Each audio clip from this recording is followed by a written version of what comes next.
దేవుడు తన కృపను చూపుతూ ఈరోజు అనుకోకుండా మన మధ్యకి WCM మినిస్ట్రీస్ వ్యవస్థాపకులు మనందరికీ తెలుసు. ఈరోజు మన తెలుగు రాష్ట్రాల్లో మంచి పరిచర్ను కొనసాగిస్తూ క్రిస్టియానిటీలో ఒక సాత్వికమైన మనసుతో అనేక మంది యవనస్తులను దేవుని చెంత నడిపిస్తూ అన్ని గ్రంథాల మీద అవగాహన కలిగి అనేక మందిని క్రైస్తవ్యంలోనికి నడిపిస్తున్న మనకు తెలుసు. మన డిబేట్లో కూడా ప్రాముఖ్యమైన పాత్ర పోషించిన పెద్దగా ఉండి సమన్వయకర్తగా ఉన్న మన మధ్యన ఉన్న కిరణ్ పాల్ గారు ఈరోజు మన మధ్యకి రావడం చాలా సంతోషకరం. మనం అనుకోలేదు, కానీ దేవుడు మన మధ్యకి ఇలా నడిపించడం చాలా ఆనందదాయకం. జస్ట్ కొద్ది గంటల ముందే, కొద్ది నిమిషాల ముందే కిరణ్ పాల్ గారు యవనస్తుల కూడిక యూత్ మీటింగ్ని ముగించుకుని ఇప్పుడు మీటింగ్ వెళ్తూ కూడా మనల్ని కలవాలని ప్రేమించి మన మధ్యకి వచ్చారు. నిజంగా అన్న రావడం చాలా సంతోషకరం అన్న, మీకు మా ప్రత్యేకమైన వందనాలు తెలియజేస్తున్నాం. అలానే కొద్ది నిమిషాలు మనం అన్న రావడం ఎంత ఇంపార్టెంటో ఆయన మాటలు వినడం కూడా మన ఆత్మీయ జీవితాలకు చాలా శ్రేయస్కరం. కాబట్టి కొద్ది నిమిషాలు తన యొక్క అనుభవాలతో క్రిస్టియానిటీలో మనం ఎలా ఉండాలో ఈ సభను ఉద్దేశించి కొన్ని విలువైన సంగతులు గ్రీటింగ్స్ రూపంలో మనకు తెలియజేయాలని కోరము. దానికి అన్న అంగీకరించడం చాలా సంతోషకరం. మీరందరూ హ్యాపీ కదా? అందరూ చప్పట్లు కొట్టి అన్నకి సమయాన్ని అప్పగిస్తాం. నిజానికి నిన్న సాయంత్రం అన్నగారు నాకు మెసేజ్ చేశారు, ఇటేపు పెట్టాపురం సైడ్ మీటింగ్ ఉందని. తమ్ముడు మీటింగ్ బాగా జరుగుతున్నాయి అనుకుంటా, ఇప్పుడే చూశాను అని. అయ్యో అలా వెళ్తున్నప్పుడు ఇలా రావాల్సిందన్నా, నేను రిసీవ్ చేసుకునేవాడిని అంటే, తమ్ముడు పిలిస్తే రాకుండా ఉంటానని వచ్చారు. ఒకరోజు నేను ఈ వీడియోస్ చూస్తున్నాను, ఈ కామెంట్లు ఏం పెట్టారని చూసినప్పుడు అసలు ఏమాత్రం మాటకి వందనం లేని ఒక వంకర ఆయన పొగుడుతూ కామెంట్ పెట్టాడు. ఆ కామెంట్ పెట్టింది ఎవరంటే రాధా మనోహర్ దాస్. ఆ రోజు నాకు అనిపించింది నిజంగా అసలు ఆ జనంలోని కూడా వినిపించేలాగా చక్కగా సాత్వికంగా చెప్పాడు. నిజంగా అన్నం చూసుకునే విషయాలు మనం నేర్చుకోవచ్చు అనిపించింది. ఎప్పుడు పరిచయం అవుతాడు అనుకున్నాను, గొడవలో బాగా పరిచయం అయ్యాడు. కాబట్టి అన్న వచ్చి గ్రీటింగ్స్ ఇస్తూ 4 మాటలు మనకు చెప్పి మనల్ని ఆదరిస్తారని కోరుకుంటున్నాను. అన్న దయచేస్తారు.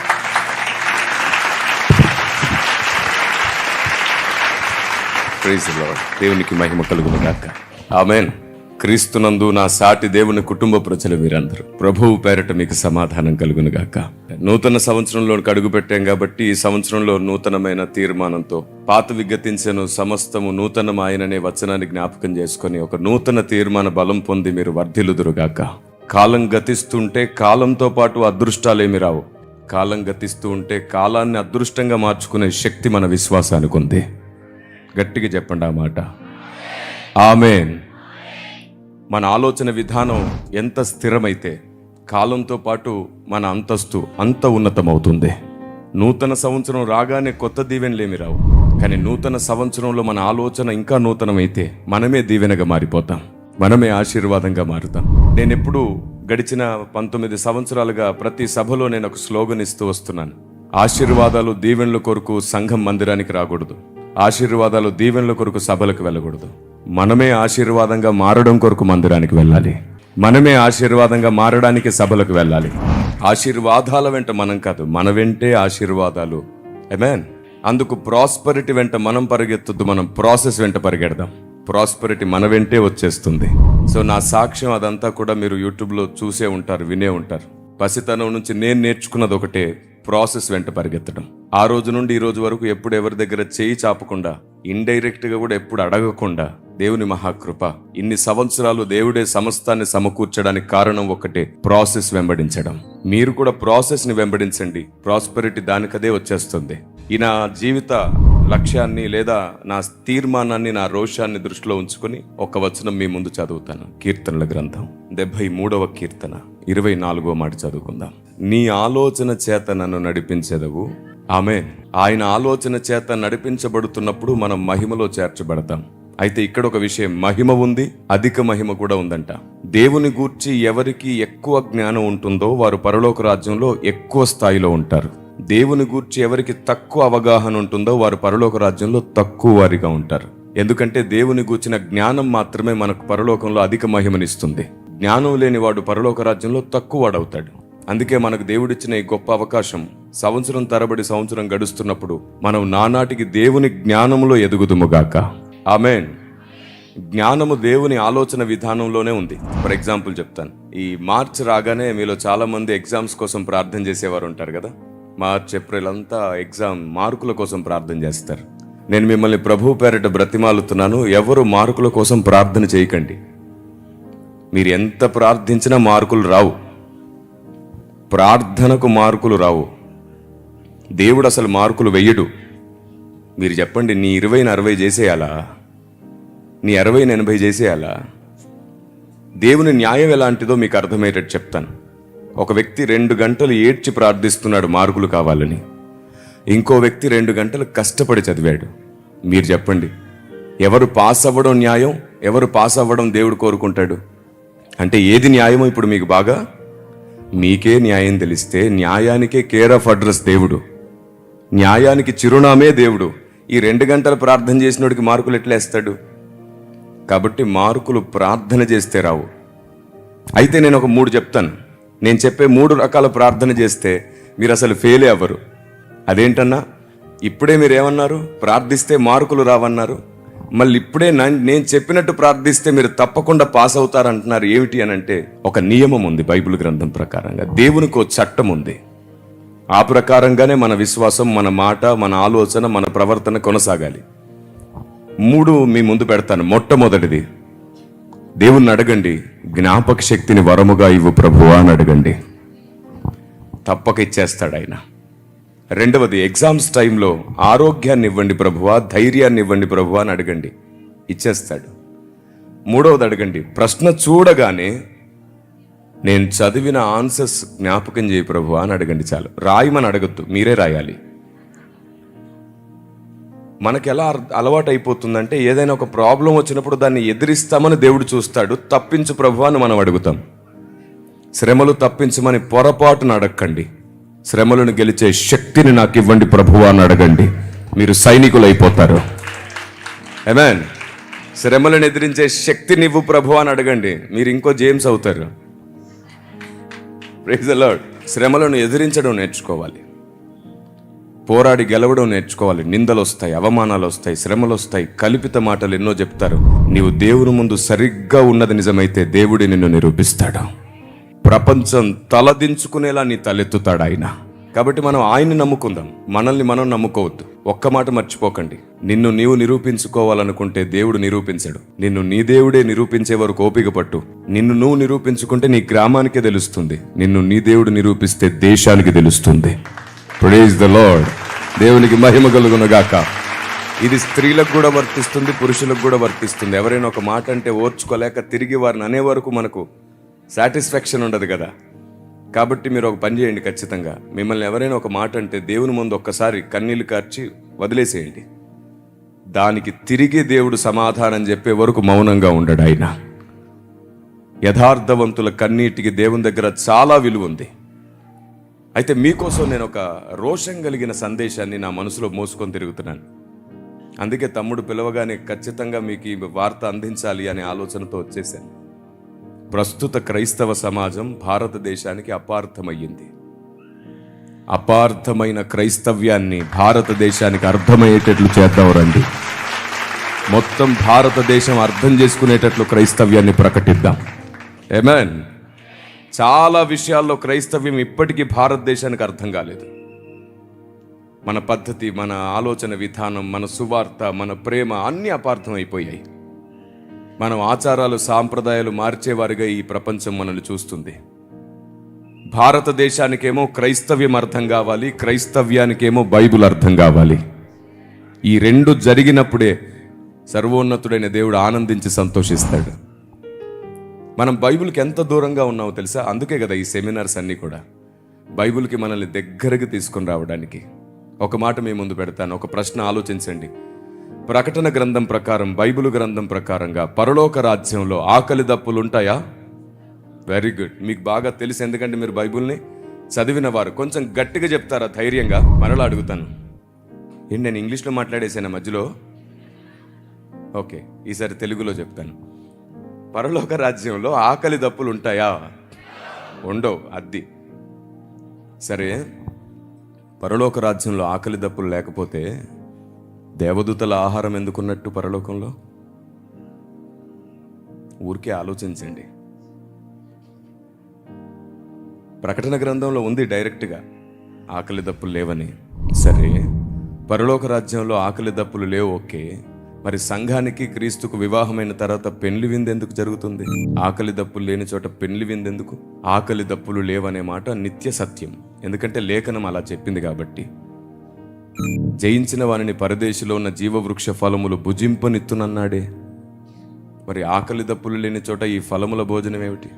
ఏ బైబుల్ ఆకలి దప్పులు లేవని చెప్పిందో అదే బైబుల్ పరలోక ఆహారం గురించి కూడా మాట్లాడుతుంది. అంటే మనం నేర్చుకోవలసింది ఇంకా ఉంది. వన్ సైడ్ పరిగెత్తడం మానేసి అన్ని సైడ్లు ఆలోచించిన రోజున ఏది సర్వసత్యం అది మనకు అర్థమైపోతుంది. నేను ఒక్కటే చెప్తున్నాను, క్రైస్తవ్యం మొత్తానికి సత్యం మాత్రమే తెలిసింది, సర్వసత్యం తెలియలేదు. సర్వసత్యం ఏమిటో తెలియాలి అంటే అందరి వైపులో ఉన్న వాస్తవాన్ని కూడా మనం ఆలోచించాలి. అప్పుడే అసలు విషయం మనకు అర్థమవుతుంది. ఫర్ ఎగ్జాంపుల్, బైబిల్ గ్రంథంలో ఒక మాట ఉంది. మత్తయి సువార్త 9వ అధ్యాయం 13వ వచనంలో ఇలా అంటాడు చూడండి. అయితే నేను పాపులను పిలువవచ్చి తిని గాని నీతిమంతులను పిలువరాలేదు, గనుక కనికరమునే కోరుచున్నాను గాని బలిని కోరనన్నాడు. ఇదే మాట 12వ అధ్యాయం 7వ వచనంలో కూడా ఉంటుంది. మరియు కనికరమునే కోరుచున్నాను గాని బలిని నేను కోరను అను వాక్య భావము మీకు తెలిసి ఉంటే, బలిని కోరను కానీ కనికరమునే కోరుచున్నాను, ఈ 2 పదాల గురించి మాట్లాడి మీకోసం ప్రార్థన చేస్తాను. కనికరమును కోరుచున్నాను అన్నాడు, బలిని కోరను కనికరమునే కోరుచున్నాను అనే మాటకు అర్థం ఏమిటో తెలుసా? కనికరం అంటే మన డిక్షనరీ లెవెల్లో మన ఆలోచన విధానం ఏమిటంటే దయ చూపించడం, జాలి కలిగి ఉండడం, సహాయపడడం, ఇలాంటి ఎన్నో పర్యాయ పదాలకు కనికరం ముందుంటుంది. బలిని కోరను గాని కనికరమునే కోరుచున్నాననే మాటకు అసలు అర్థం అది కాదు. ఈ లోకంలో కనికరం అంటే దయా, జాలి అవన్నీ ఉంటాయి, కానీ అక్కడ ఒక మాట అన్నాడు, నిర్దోషులను మీరు దోషులుగా చేయకుందురు అన్నాడు. మీ బలి నైవేద్యముల కంటే కూడా నేను కోరదగింది ఏమిటంటే నిర్దోషులను దోషులుగా మీరు చేయకండి. నిర్దోషులు దోషులు ఎలా అవుతున్నారు? సింపుల్, మనలో చాలా మంది మైండ్స్ డస్ట్బిన్ మైండ్స్ ఉంటాయి. డస్ట్బిన్ మైండ్స్ అంటున్నాను నేను. సాతాను ఏది వేస్తే అది లోపలికి వెళ్ళిపోతుంది. ఏది విన్నా సరే ఇది నిజమా అని నమ్మేవారు ఉంటారు చూసారు, అది డస్ట్బిన్ మైండ్ సెట్. ఒక ఊర్లో 10 వీధులు ఉన్నాయి, ప్రతి వీధికో కుక్క ఉంది. మధ్యరాత్రి కుక్కలన్నీ అరవడం చూసి ఊరందరూ లేసొచ్చారు. కుక్కలతో అడుగుతున్నారు, ఏంటి అలా అరుస్తున్నారు మీరు? 10వ వీధి కుక్క అనింది, నాకేం తెలీదు, 9వ వీధి కుక్క అరిసినందుకే నేను అరిశాననింది. 9వ వీధి కుక్కను అడిగితే 9వ వీధి కుక్క 8వ వీధి కుక్కను అడగండి, నాకేం సంబంధం లేదనింది. ఫైనల్గా మొదటి వీధి కుక్క దగ్గరకు వచ్చారు. ఏమిటే కుక్క అరిసావంట, నీ వల్ల అందరు నిద్రలు పాడైపోయాయి, ఎందుకు అరిసావంటే అది చెప్పిన కారణం ఏంటో తెలుసా? రాత్రి తిన్నది అరగలేదు సార్ అనిందంట. అలా ఉంటుంది కొందరి వ్యవహారం. ఎవరు ఏది చెప్పినా సరే గుడ్డిగా ఇంకొకరికి చెప్పే ప్రతి వ్యక్తి స్వభావం కుక్క స్వభావమే. క్రీస్తును సాధన చేస్తున్నాం మనం, లేఖనాలను ధ్యానించడమే కాదు ముద్ర వేసుకుంటున్నాం మనం. ఈరోజు అర్థం కాని విషయం రేపు అర్థమవుతుందనే నిరీక్షణతో బ్రతకండి. అప్పుడు ఎవరిని అపార్థం చేసుకోం. ఏది సత్యమో అదే మనకు అర్థమవుతుంది. అవును, నిజానికి అపార్థానికి మధ్యలో ఒక అగాధమే నిలబడిపోయి ఉంటుంది. ఎప్పుడు నిజానికి అబద్ధానికి మధ్యలో ఒక అగాధం ఉంటుంది. దీన్ని దాటడానికి పెద్ద సాహసం చేయక్కర్లేదు. ఒక వంతెన నిర్మిస్తే చాలు, మొత్తం అందరికీ దారి తెలిసిపోతుంది. మనం ఆ వంతెన నిర్మించాం, డైరెక్ట్గా ఎగరడానికి ట్రైనింగ్ ఇస్తాం. అక్కడే తప్పు జరిగిపోతుంది క్రైస్తవ సమాజంలో. వద్దు, అనేకులలో పొరపాటు బోధలు ఉన్నాయి, కానీ వారిలో సత్యము కూడా ఉంది. ఒకరిలో అబద్ధం ఉన్నంత మాత్రాన, ఒకరు అబద్ధ బోధ చేసినంత మాత్రాన మొత్తం అబద్ధం కాదు, కొంత సత్యం కూడా ఉంటుంది. మన పోరాటం, మన ఆలోచన ఆ కొంచాన్ని కూడా సరిచేద్దామని. అదే నిజమైతే సహనంగా ఉండండి, ఓపికతో ఉండండి. మీ సహనం సకల జనులకు కనబడనివ్వండి. మీ భక్తి సంపూర్ణం కానివ్వండి. లేఖనం మీ బ్రతుకులో నెరవేరే వరకు ఆయన చేయి పట్టుకొని అడుగులో అడుగు వేస్తూ ఉండండి. ఈరోజు అర్థం కానిది రేపు అర్థమై తీరుతుంది ఖచ్చితంగా. Praise the lord. బైబిల్ ఇలా సెలవిచ్చింది, నా జనులు జ్ఞానము లేక నశించిపోతున్నారు, నా జనులు జ్ఞానము లేక చెరపట్టబడుచున్నారు అని. దేవుని గూర్చిన జ్ఞానం మనకు కావాలి. ఇప్పుడు ఇంతకుముందు నేను ప్రశ్న అడిగానే, అలాంటివి 3000 ప్రశ్నలకు ఇప్పటికీ సంఘానికి జవాబు తెలియదు. అది మాత్రమే కాదు, 10,000 సంగతులకు సంఘం ఇప్పటికీ దూరం. ఓ 2-3 అడుగుతాను.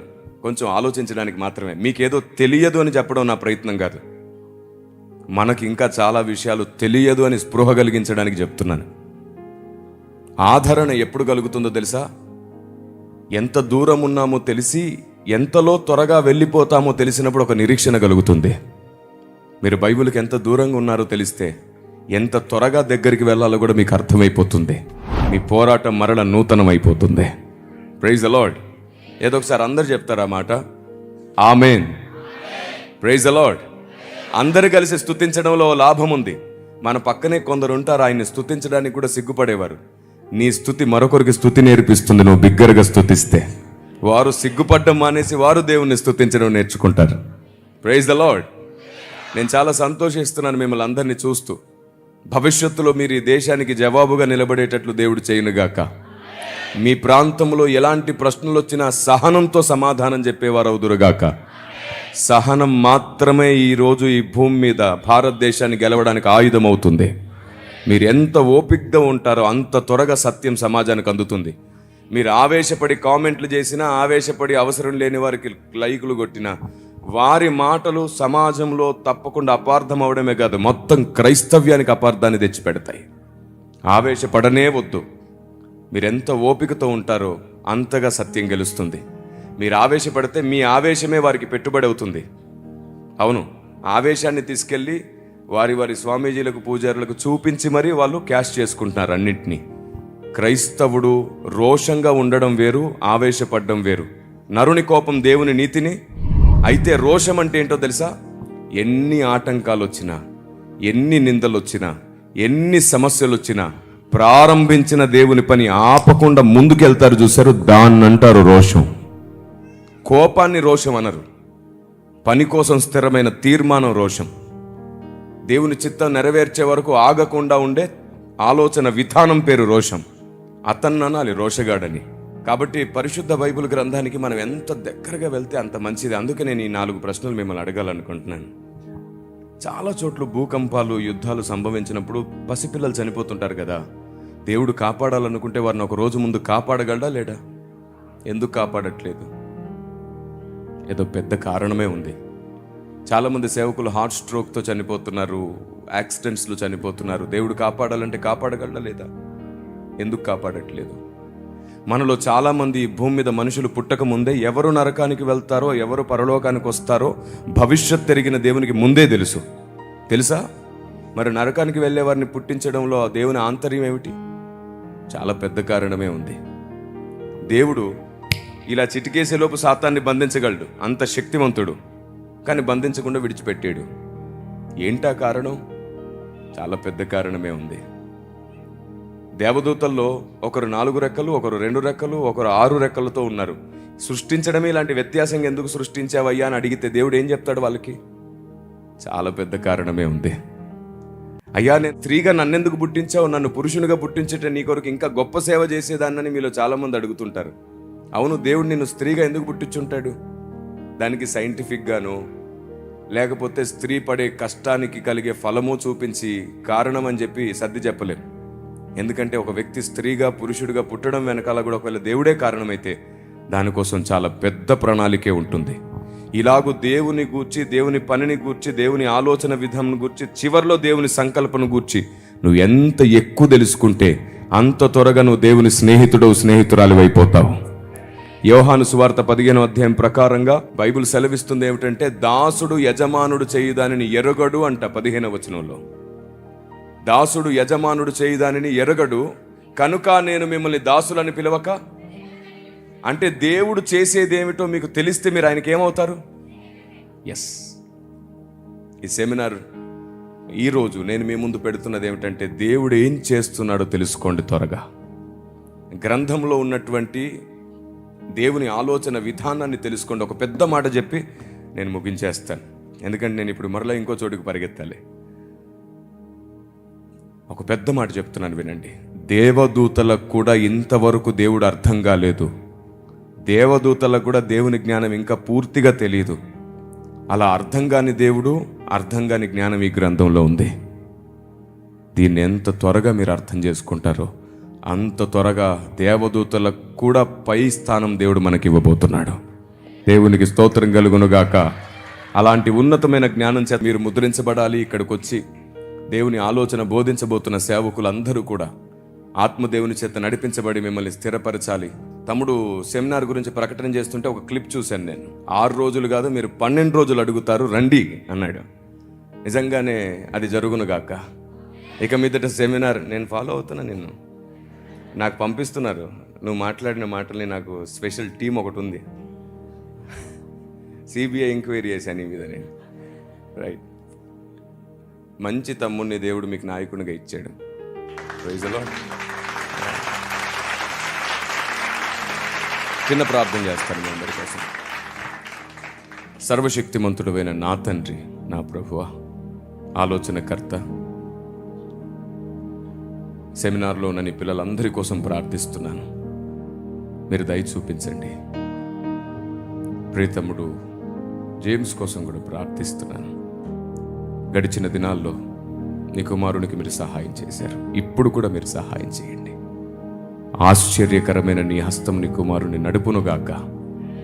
ఇంతమందిని బలపరచడానికి నానాటికి ప్రతిదినం బలమైన శక్తినివ్వండి.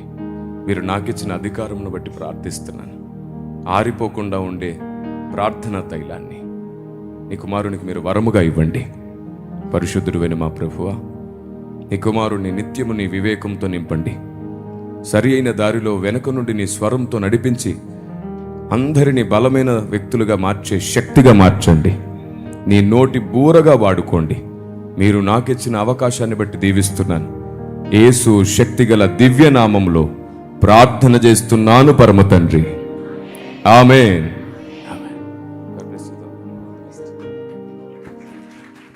Praise the Lord. అందరికీ వందనాలు. ఆఫీస్కి ఇటీవలి కాలంలో విస్తారమైన కాల్స్ రావడాన్ని బట్టి మేము హర్షిస్తున్నాం, స్తుతిస్తున్నాం దేవుణ్ణి. సేవకులు కూడా అనేకులు మీటింగ్స్ డేట్స్ కోసం కాల్స్ చేస్తున్నారు. సో మీకు చాలా వరకు కొంత అంతరాయం కలుగుతుందని, ఫోన్స్ సమయానికి లిఫ్ట్ చేయలేకపోతున్నారని, కొంత చింతిస్తున్నారనే వార్త నా వరకు వచ్చింది. చూడండి, 8500118114 ఈ నంబర్కి మీరు కాల్ చేస్తే మీకు WCM లిటరేచర్ డిపార్ట్మెంట్ స్పందిస్తుంది. బుక్స్ కోసం అయితే ఈ నంబర్కి మీరు కాల్ చేయండి. అలాగే 8500112114 ఈ నంబర్కి మీరు కాల్ చేస్తే మీకు మీటింగ్ డీటెయిల్స్ ఇస్తారు.